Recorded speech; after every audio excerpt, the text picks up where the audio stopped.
Now, I've gone ahead and pulled up my Teams calling feature, and you can navigate to the calls portion on Teams from the left-hand menu where all of your icons are. You can find that phone icon. It's not always in the exact same place for everyone. And if you don't see it there on your left-hand menu already, you can go down to the three dots in that same menu, select it, and search calls, and it should be able to pull up for you then. Now, once you access that calling session or that calling icon, it's going to take you into this area here. Now, of course, with your information instead of mine, so I am showing you my information, but we do have access to our dial pad, our call history, and our speed dial. I'll be showing you all of that information in just a moment, but I want to first take us into the bottom left-hand corner of my screen here. Now, in this bottom left-hand side, I do have three drop-down menus. You might not have three. You could have more or you could have less, and that is completely okay. But we want to focus on where it says don't forward. So once I access that don't forward option, it's going to give me my quick forwarding, so I can forward to my voicemail if I want to, or another person. But I'm going to focus on where it says more settings. Now, once I select that, it pulls up those call answering rules that I was talking about at the during the agenda, where I'm able to see things like adjusting where my calls go, who it's ringing. This is where you're going to see your forwarding option, kind of all of that information. So with calls ring me, meaning when calls come into you, you can configure these to ring you in specific ways. Now, the default is for it to ring just you and then go through to your voicemail in the event that you don't answer. So you don't have to come in and configure anything here if you like that call flow. What this does, however, is it enables you, say, from the also ring dropdown to select a different phone number or a contact, someone in your contact list, to also receive your phone calls. So maybe you use this, some people use this if they have a cell phone that they also want to ring on. You could also utilize a call group that's going to be multiple individuals or phone numbers. So if you want Nancy, Jack, and Sally to all receive your phone calls, you could do that. This will ring you and anyone else that you've selected. So this is a simultaneous ring option. Down below that is your if unanswered option. So in the event that you don't answer, where are your calls going to go? When I select this drop-down menu, it will show that I can send that call to voicemail, a new number, or contact, or I could send it to a call group. And there is this do nothing feature as well. Now, I do want to pull attention to this do nothing feature, as if you select it, it will disconnect the call. So it's not a do nothing in addition to voicemail, it will quite literally disconnect the caller. Now, if you want to forward your calls, you are able to do that, but you do have to click a little bit in a different of a place.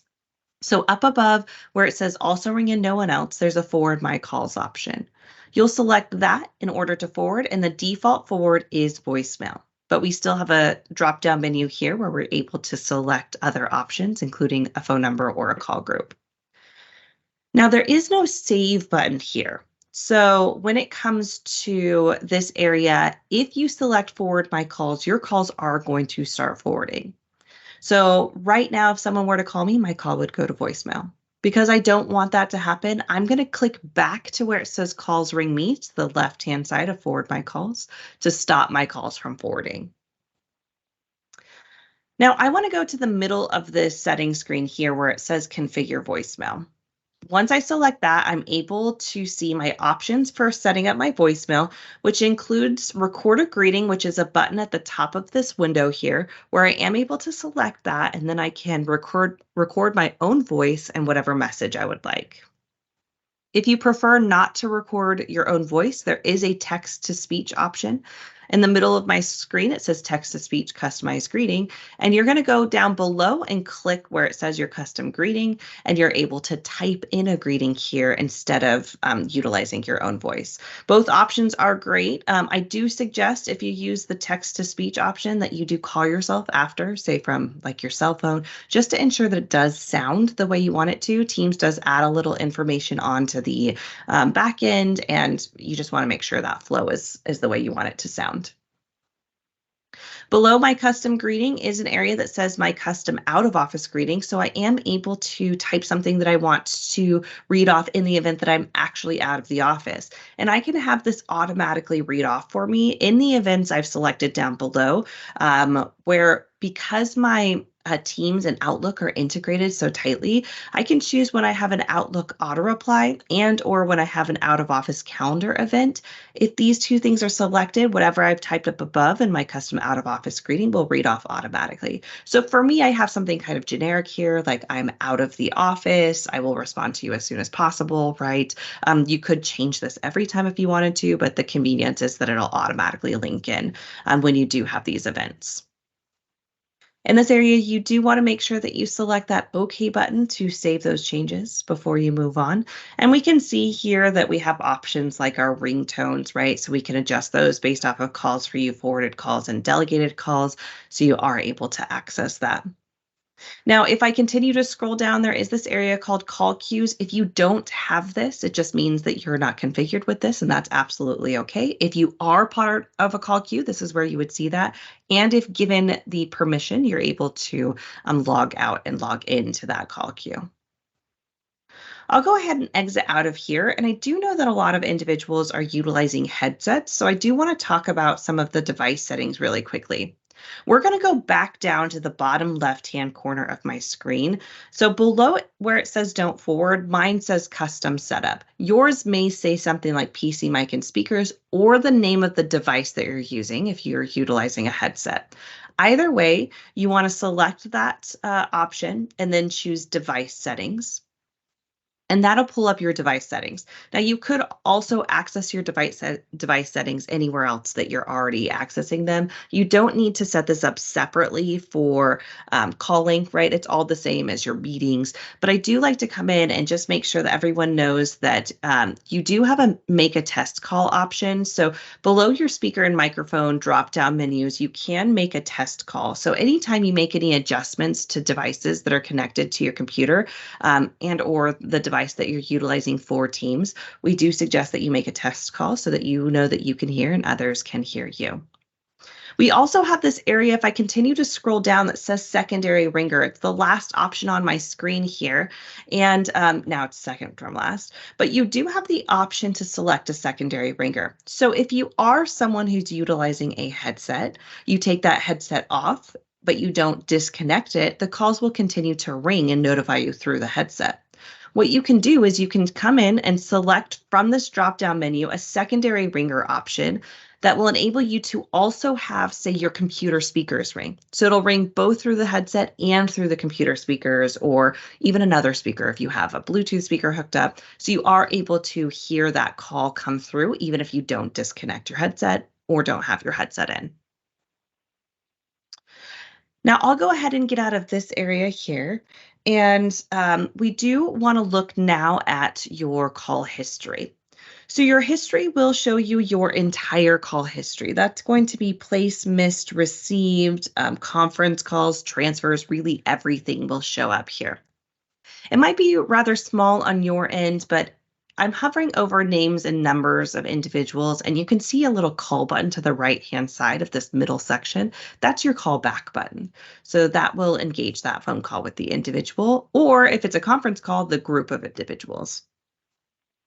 Now, I want to show you to the left-hand side of that callback button what appears. So we've got a 3-dot option. Once I select that, I do have some additional options here, including removing this call from view. So that's your delete from your call history button. You do have to do that one by one, so it's not a bulk remove. You can add or remove individuals to your speed dial that shows up on the right-hand side of the screen. You can add people as contacts, and when it comes to external phone numbers, people who are outside of your organization or phone numbers, I talk about these in this training as being like the teal icons because their circled image is teal. You are able to block those individuals.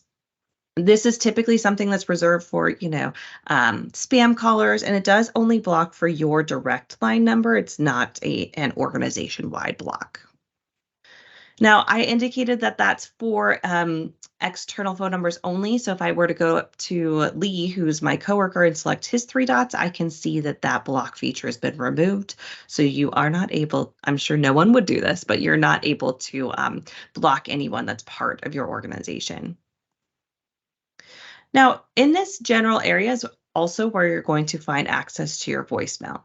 So if I go up above where these three dots in this call button are, I can see that voicemail access. Once I select voicemail, I'm able to see any voicemails that I have received, and I can just select from this drop-down menu which one I would like to listen to. Once selected on the right-hand side, you'll see the voicemail. You can see, I'm going to highlight it here, the transcription, so what the individual said, as well as below the transcription, a play button where you can listen to the audio file. If there is not a transcription, it typically means one of two things, which is the individual did not actually end up saying anything before they hung up, or there was a lot of background noise. Now, your voicemail will also go to your email, so it will show up in your Outlook. It will give you the transcription and audio file as well, and you are able to do things like forward that that email or voicemail to another individual if needed.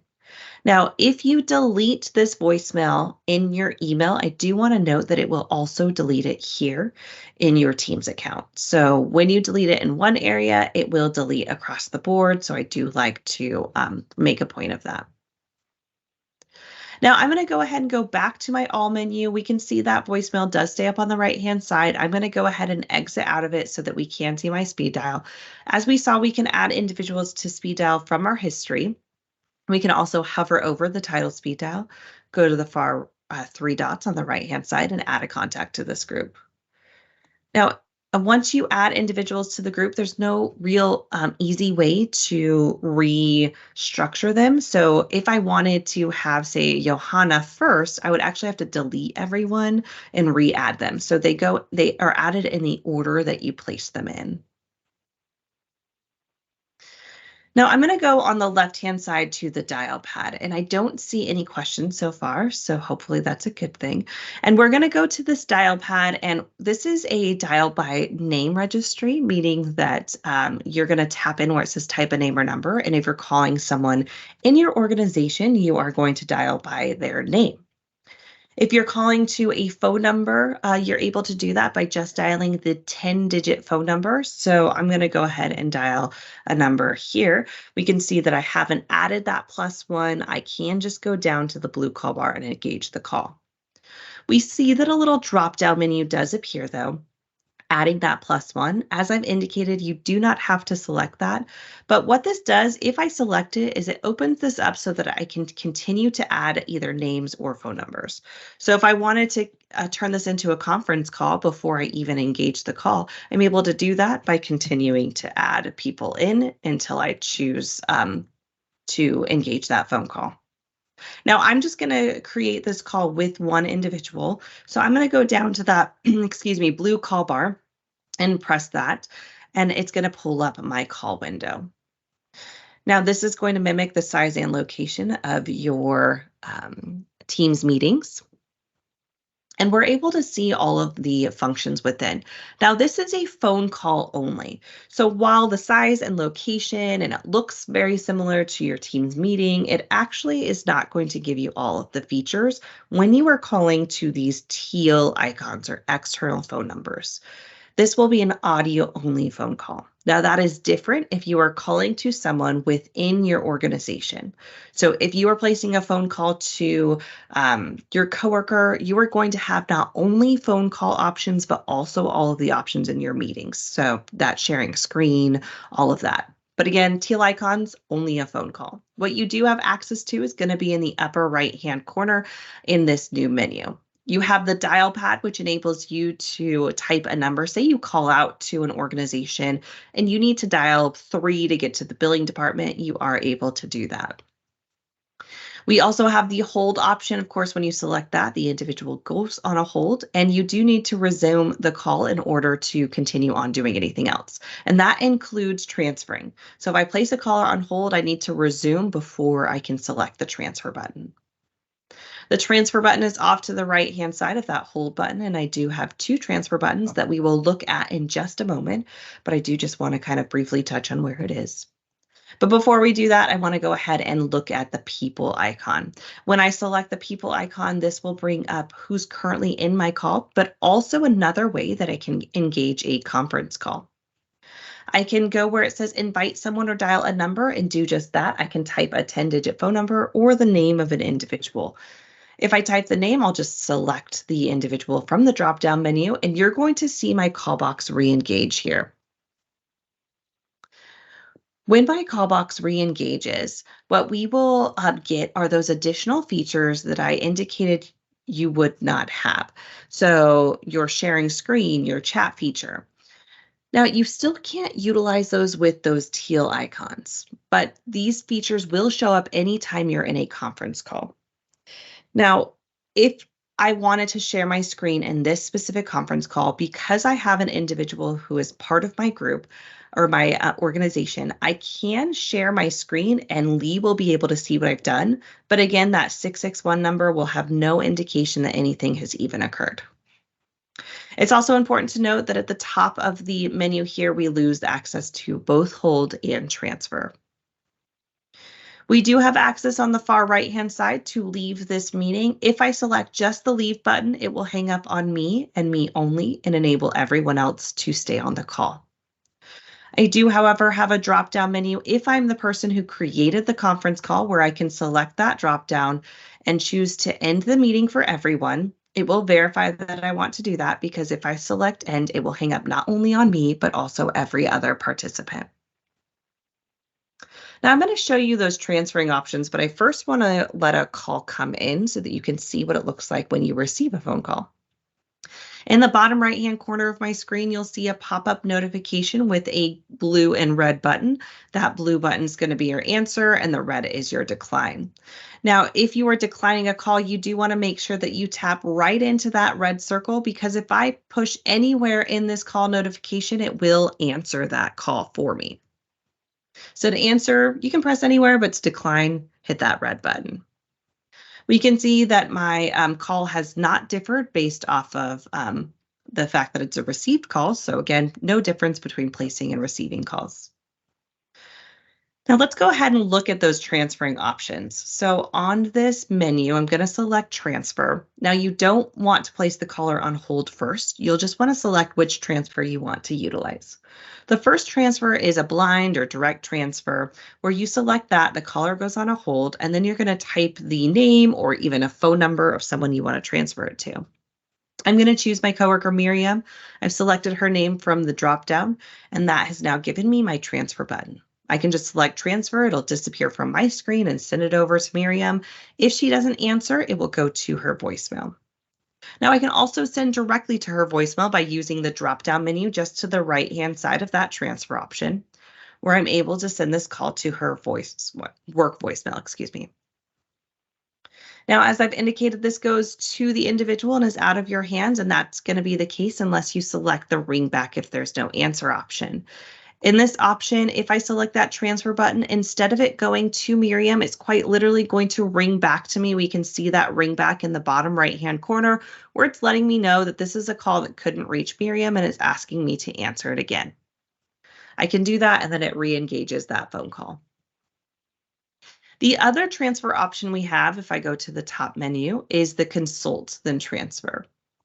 When I select that consult then transfer option, it's going to look the same really as when I just chose the traditional transfer. I'm going to choose Lee from my suggested list, but again, it's the same thing here where you can type a name or a phone number. And if you're choosing a phone number that's someone in your organization, you are able to see that the default option is chat. Now, I can select that. It'll pull up my chat history with the individual, and then I can select the transfer button to complete the transfer once I've chatted with them. If Lee can't take the call, I can exit out of my chat window and just resume with my original caller. But there is also a phone call option. So I'm going to go back to that transfer, back to consult then transfer, select Lee again, and instead of choosing chat, I want to choose the drop-down menu that gives you options to place a phone call. Now, I always choose the Teams audio call. That means it's going to call this individual on their work phone number. I'll go ahead and select that, and it's going to pull up a separate call window with the person that you're consulting with. When it comes to consulting, you can go back and forth between the two callers if you'd like to, but once you're ready to send the call over, you do need to, again, complete the transfer by selecting the transfer icon that's now the far left-hand icon.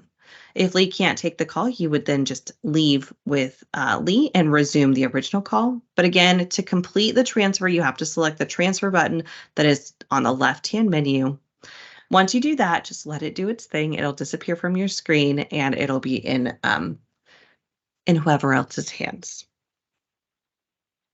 Now, when it comes to receiving a transfer, even if it's not a consult then transfer, the individual is still able to see the call come in. So I'm going to have Lee send that call back to me so that you can see in the bottom right-hand corner the original call notification, but now it has this blue banner on top that lets me know that this is a call that's being transferred to me by Lee. I can then choose to answer or decline it from there. I also always like to note that whenever you're in a call or in a meeting, you will still be able to receive phone calls. So I'm in a phone call with this individual. If Lee calls me, I'll go ahead and have him call in. It's going to still notify me. I'm going to get that ringing and I'm going to be able to choose what to do with the call. I can choose to answer or decline it in, again, the bottom right-hand corner. And if I do choose to answer it, I have two separate calls now. Teams has placed me on hold in that original call, right, which I have on the left-hand side. And I'm now active in the call with Lee that I answered. I can go back and forth between these two callers if I'd like by selecting the resume button on the individual I'd like to speak to. And then it places the other person on a hold. Now we can also go to these more actions. And once I select the three dots, if you have two separate call windows open, you will get an additional feature entitled Merge Calls. If I select that, it will let me merge this call with another person. So I'm going to choose Lee here, and then I can select to merge. That will then place me and the other caller into a call together. So if you don't want to just pull someone into a conference call, maybe you want to have a little side conversation with them first, you are able to do that. So not only can you receive phone calls when you're already in a call, you could also go to the dial pad, right, and dial out a phone call as well. And as I've indicated, I can utilize that leave button to hang up just on me and let everyone else stay. Now I want to go ahead into the upper right-hand corner of my screen here, and I want to look at what we call our presence. So I'm going to select where it might be your picture or your initials, right? And I'm going to choose that option, and it pulls up this information here. Now I am available. That's because I don't have anything in my calendar that's linking in to say I'm busy. I'm not on a call on this Teams account, and I'm not in a meeting. I'm going to select the available option here, and I can see the options I do have. Now, whenever you're in a call, it's going to automatically change your presence to looking like busy, but instead of saying busy, it's going to say on a call. If you're in a meeting, it'll say in a meeting, right, automatically for you. You can also come in and place yourself on any of these options if you would like. Do not disturb is the only option that, if you have it selected, will stop your notifications from popping up on your screen or alerting you via a ringtone. So you can place yourself on do not disturb, but you will not automatically go on do not disturb unless you are sharing your screen. So that's the only time that that will automatically kick in for you. If you do make adjustments to this area, when you come back to say, you're available, you do want to select the reset status option. That means it'll link in back with your calendar, right? And will place you on busy when you are actually busy.